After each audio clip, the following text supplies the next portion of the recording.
Madame Bovary, écrit par Gustave Flaubert en 1857, lu par Équilivre, livre audio.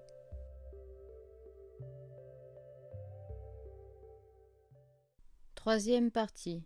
Chapitre 11. Charles le lendemain fit revenir la petite. Elle demanda sa maman. On lui répondit qu'elle était absente, qu'elle lui rapporterait des joujoux. Berthe en reparla plusieurs fois. Puis, à la longue, elle n'y pensa plus. La gaieté de cet enfant navrait Bovary, et il avait à subir les intolérables consolations du pharmacien. Les affaires d'argent bientôt recommencèrent, Monsieur Lheureux excitant de nouveau son ami Vinçart, et Charles s'engagea pour des sommes exorbitantes, car jamais il ne voulut consentir à laisser vendre le moindre de ses meubles, qui lui avaient appartenu. Sa mère en fut exaspérée. Il s'indigna plus fort qu'elle. Il avait changé tout à fait. Elle abandonna la maison. Alors chacun se mit à profiter.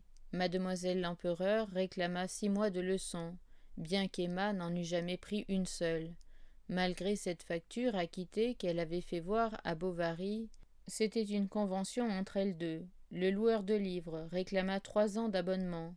La mère Rollet réclama le port d'une 20aine de lettres, et comme Charles demandait des explications, elle eut la délicatesse de répondre « Ah, je ne sais rien, c'était pour ses affaires. » À chaque dette qu'il payait, Charles croyait en avoir fini. Il en survenait d'autres, continuellement. Il exigea l'arriéré d'anciennes visites. On lui montra les lettres que sa femme avait envoyées. Alors, il fallut faire des excuses. Félicité portait maintenant les robes de madame, non pas toutes, car il en avait gardé quelques-unes, et il les allait voir dans son cabinet de toilette où il s'enfermait. Elle était à peu près de sa taille. Souvent, Charles, en l'apercevant par derrière, était saisi d'une illusion, et s'écriait « Oh, reste, reste !» Mais à la Pentecôte, elle décampa d'Yonville, enlevée par Théodore, et en volant tout ce qui restait de la garde-robe. Ce fut vers cette époque que Madame Veuve Dupuis eut l'honneur de lui faire part du mariage de Monsieur Léon Dupuis, son fils, notaire à Yvetot, avec Mademoiselle Léocadie Leboeuf, de Bondeville. Charles, parmi les félicitations qu'il lui adressa, écrivit cette phrase « Comme ma pauvre femme aurait été heureuse ». Un jour, qu'errant sans but dans la maison, il était monté jusqu'au grenier, il sentit sous sa pantoufle une boulette de papier fin. Il l'ouvrit et il lut. « Du courage, Emma, du courage. Je ne veux pas faire le malheur de votre existence. » C'était la lettre de Rodolphe, tombée à terre entre des caisses, qui était restée là, et que le vent de la lucarne venait de pousser vers la porte. Et Charles demeura tout immobile, et béant à cette même place, où jadis, encore plus pâle que lui, Emma, désespérée, avait voulu mourir. Enfin, il découvrit un petit R, au bas de la seconde page. Qu'était-ce? Il se rappela les assiduités de Rodolphe, sa disparition soudaine, et l'air contraint qu'il avait eu en la rencontrant depuis 2 ou 3 fois. Mais le ton respectueux de la lettre l'illusionna. Ils se sont peut-être aimés platoniquement, se dit-il. D'ailleurs, Charles n'était pas de ceux qui descendent au fond des choses. Il recula devant l'épreuve, et sa jalousie incertaine se perdit dans l'immensité de son chagrin. On avait dû, pensait-il, l'adorer. Tous les hommes, à coup sûr, l'avaient convoitée. Elle lui en parut plus belle, et il en conçut un désir permanent, furieux, qui enflammait son désespoir et qui n'avait pas de limite, parce qu'il était maintenant irréalisable. Pour lui plaire, comme si elle vivait encore, il adopta ses prédilections, ses idées. Il s'acheta des bottes vernies, il prit l'usage des cravates blanches, il mettait du cosmétique à ses moustaches, il souscrivit, comme elle, des billets à ordre. Elle le corrompait par-delà le tombeau. Il fut obligé de vendre l'argenterie pièce à pièce. Ensuite, il vendit les meubles du salon. Tous les appartements se dégarnirent, mais la chambre, sa chambre à elle, était restée comme autrefois. Après son dîner, Charles montait là. Il poussait devant le feu la table ronde, et il approchait son fauteuil. Il s'asseyait en face. Une chandelle brûlait dans un des flambeaux dorés. Berthe, près de lui, enluminait des estampes. Il souffrait, le pauvre homme, à la voir si mal vêtue, avec ses brodequins sans lacets, et l'emmanchure de ses blouses déchirées, jusqu'aux hanches, car la femme de ménage n'en prenait guère de souci. Mais elle était si douce, si gentille, et sa petite tête se penchait si gracieusement, en laissant retomber sur ses joues roses sa bonne chevelure blonde, qu'une délectation infinie l'envahissait, plaisir tout mêlé d'amertume, comme ces vins mal faits, qui sentent la résine. Il raccommodait ses joujoux, lui fabriquait des pantins avec du carton, ou recousait le ventre déchiré de ses poupées. Puis, s'il rencontrait des yeux la boîte à ouvrage, un ruban qui traînait, ou même une épingle restée dans une fente de la table, il se prenait à rêver, et il avait l'air si triste qu'elle devenait triste comme lui. Personne à présent ne venait les voir, car Justin s'était enfui à Rouen, où il était devenu garçon épicier, et les enfants de l'apothicaire fréquentaient de moins en moins la petite, Monsieur Homais ne se souciant pas, vu la différence de leurs conditions sociales, que l'intimité se prolongeât. L'aveugle, qu'il n'avait pu guérir avec sa pommade, était retourné dans la côte du Bois-Guillaume, où il narrait aux voyageurs la vaine tentative du pharmacien, à tel point que Homais, lorsqu'il allait à la ville, se dissimulait derrière les rideaux de l'hirondelle, afin d'éviter sa rencontre. Il l'exécrait, et, dans l'intérêt de sa propre réputation, voulant s'en débarrasser à toute force, il dressa contre lui une batterie cachée, qui décelait la profondeur de son intelligence et la scélératesse de sa vanité. Durant 6 mois consécutifs, on put donc lire dans le fanal de Rouen des entrefilés ainsi conçus. Toutes les personnes qui se dirigent vers les fertiles contrées de la Picardie auront remarqué sans doute, dans la côte du Bois-Guillaume, un misérable atteint d'une horrible plaie faciale. Il vous importune, vous persécute et prélève un véritable impôt sur les voyageurs.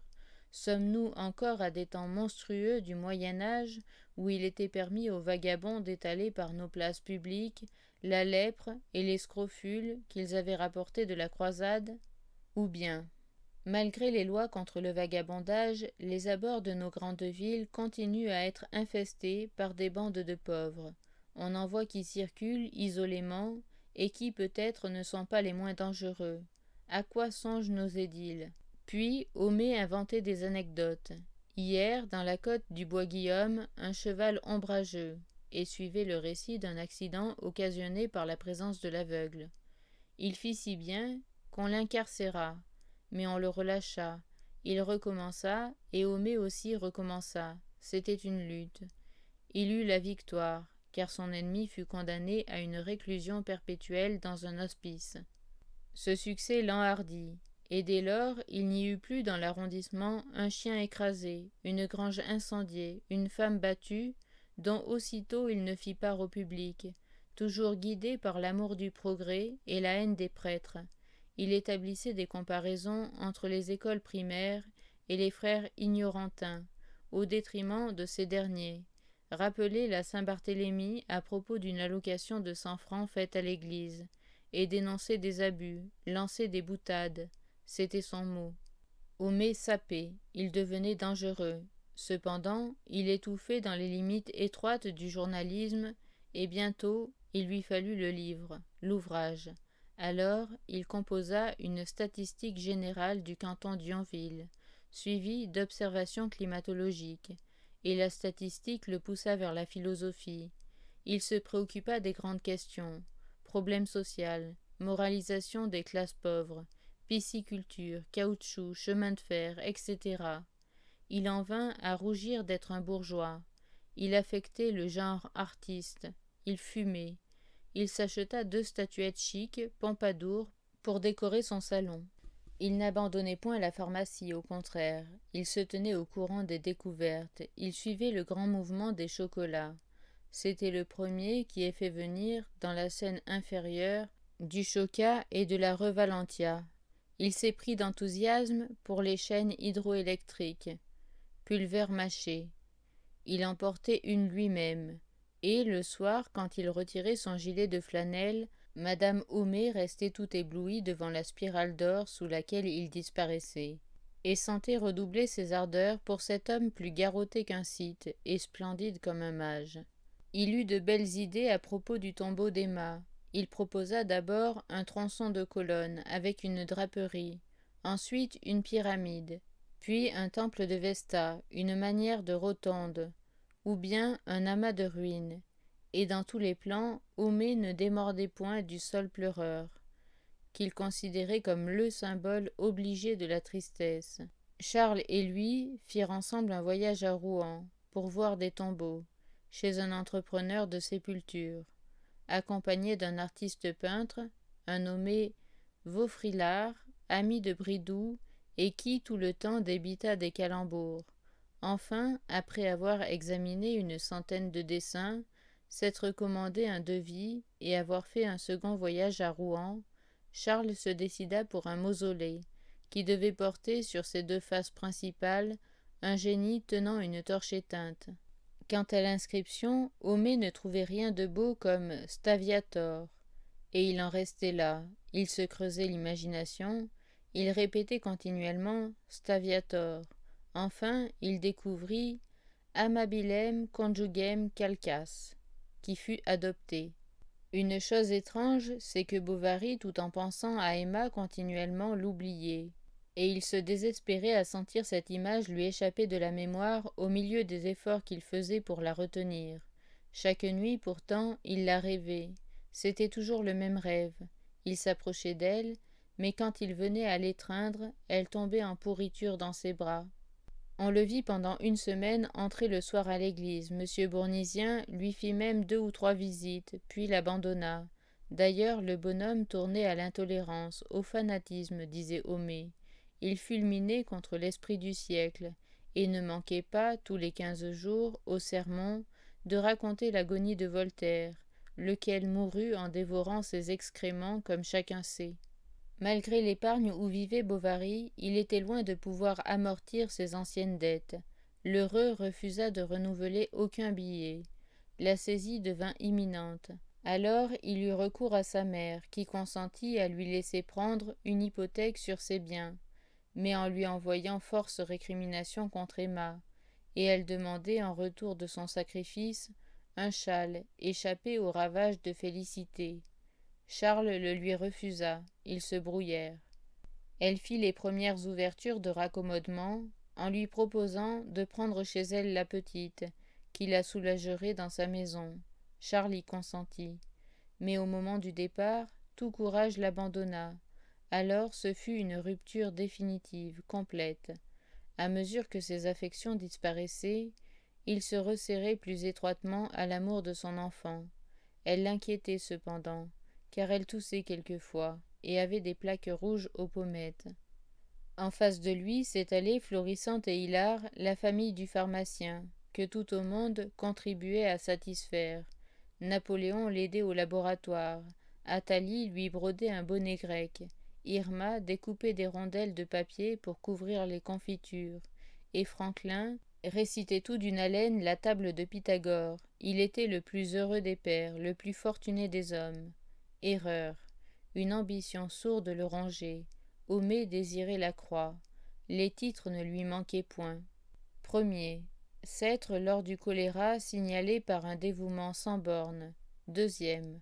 Avoir publié, et à mes frais, différents ouvrages d'utilité publique tels que, et il rappelait son mémoire intitulé du cidre, de sa fabrication et de ses effets, plus des observations sur le puceron laniger, envoyé à l'Académie, son volume de statistiques, et jusqu'à sa thèse de pharmacien, sans compter que je suis membre de plusieurs sociétés savantes. Il l'était d'une seule. Enfin, s'écriait-il en faisant une pirouette, quand ce ne serait que de me signaler aux incendies. Alors Homais inclina vers le pouvoir. Il rendit secrètement à monsieur le préfet de grands services dans les élections. Il se vendit enfin, il se prostitua. Il adressa même au souverain une pétition où il le suppliait de lui faire justice. Il l'appelait notre bon roi, et le comparait à Henri IV. Et chaque matin l'apothicaire se précipitait sur le journal pour y découvrir sa nomination. Elle ne venait pas. Enfin, n'y tenant plus, il fit dessiner dans son jardin un gazon figurant l'étoile de l'honneur, avec 2 petits tordillons d'herbe, qui partait du sommet pour imiter le ruban. Il se promenait autour, les bras croisés, en méditant sur l'ineptie du gouvernement et l'ingratitude des hommes. Par respect ou par une sorte de sensualité qui lui faisait mettre de la lenteur dans ses investigations, Charles n'avait pas encore ouvert le compartiment secret d'un bureau de palissandre, dont Emma se servait habituellement. Un jour, enfin, il s'assit devant, tourna la clé et poussa le ressort. Toutes les lettres de Léon s'y trouvaient. Plus de doute cette fois. Il dévora jusqu'à la dernière, fouilla dans tous les coins, tous les meubles, tous les tiroirs, derrière les murs, sanglotant et hurlant, éperdu, fou. Il découvrit une boîte, la défonça d'un coup de pied. Le portrait de Rodolphe lui sauta en plein visage, au milieu des billets doux bouleversés. On s'étonna de son découragement. Il ne sortait plus, ne recevait personne, refusait même d'aller voir ses malades. Alors on prétendit qu'il s'enfermait pour boire. Quelquefois pourtant, un curieux se haussait par-dessus la haie du jardin, et apercevait avec ébahissement cet homme à barbe longue, couvert d'habits sordides, farouches, et qui pleurait tout haut en marchant. Le soir, dans l'été, il prenait avec lui sa petite fille et la conduisait au cimetière. Il s'en revenait à la nuit close, quand il n'y avait plus d'éclairé sur la place que la lucarne de Binet. Cependant, la volupté de sa douleur était incomplète, car il n'avait autour de lui personne qui la partageât, et il faisait des visites à la mère Lefrançois afin de pouvoir parler d'elle, mais l'aubergiste ne l'écoutait que d'une oreille, ayant comme lui des chagrins. Car M. Lheureux venait enfin d'établir les favorites du commerce, et Hivert, qui jouissait d'une grande réputation pour les commissions, exigeait un surcroît d'appointements, et menaçait de s'engager à la concurrence. Un jour, qu'il était allé au marché d'Argueil pour y vendre son cheval, dernière ressource, il rencontra Rodolphe. Ils pâlirent en s'apercevant. Rodolphe, qui avait seulement envoyé sa carte, balbutia d'abord quelques excuses, puis s'enhardit et même poussa l'aplomb. Il faisait très chaud, on était au mois d'août, jusqu'à l'inviter à prendre une bouteille de bière au cabaret. Accoudé en face de lui, il mâchait son cigare tout en causant, et Charles se perdait en rêverie devant cette figure qu'elle avait aimée. Il lui semblait revoir quelque chose d'elle. C'était un émerveillement. Il aurait voulu être cet homme. L'autre continuait à parler, culture, bestiaux, engrais, bouchant avec des phrases banales tous les interstices où pouvait se glisser une allusion. Charles ne l'écoutait pas, Rodolphe s'en apercevait, et il suivait, sur la mobilité de sa figure, le passage des souvenirs. Elle s'empourprait peu à peu. Les narines battaient vite, les lèvres frémissaient. Il y eut même un instant où Charles, plein d'une fureur sombre, fixa ses yeux contre Rodolphe, qui, dans une sorte d'effroi, s'interrompit. Mais bientôt la même lassitude, funèbre, réapparut sur son visage. « Je ne vous en veux pas, dit-il. » Rodolphe était resté muet, et Charles, la tête dans ses deux mains, reprit d'une voix éteinte et avec l'accent résigné des douleurs infinies. « Non, je ne vous en veux plus. » Il ajouta même un grand mot, le seul qu'il ait jamais dit. C'est la faute de la fatalité. Rodolphe, qui avait conduit cette fatalité, le trouva bien débonnaire pour un homme dans sa situation, comique même, et un peu vil. Le lendemain, Charles alla s'asseoir sur le banc, dans la tonnelle. Des jours passaient par le treillis. Les feuilles de vigne dessinaient leurs ombres sur le sable, le jasmin embaumé. Le ciel était bleu. Les cantharides bourdonnaient autour des lys en fleurs. Et Charles suffoquait comme un adolescent sous les vagues effluves, amoureux, qui gonflaient son cœur chagrin. À 7 heures, la petite Berthe, qui ne l'avait pas vu de toute l'après-midi, vint le chercher pour dîner. Il avait la tête renversée contre le mur, les yeux clos, la bouche ouverte, et tenait dans ses mains une longue mèche de cheveux noirs. « Papa, viens donc, dit-elle. » Et croyant qu'il voulait jouer, elle le poussa doucement. Il tomba par terre. Il était mort. 36 heures après, sur la demande de l'apothicaire, M. Canivet accourut. Il l'ouvrit et ne trouva rien. Quand tout fut vendu, il resta 12 francs 60 et 15 centimes, qui servirent à payer le voyage de mademoiselle Bovary chez sa grand-mère. La bonne femme mourut dans l'année même.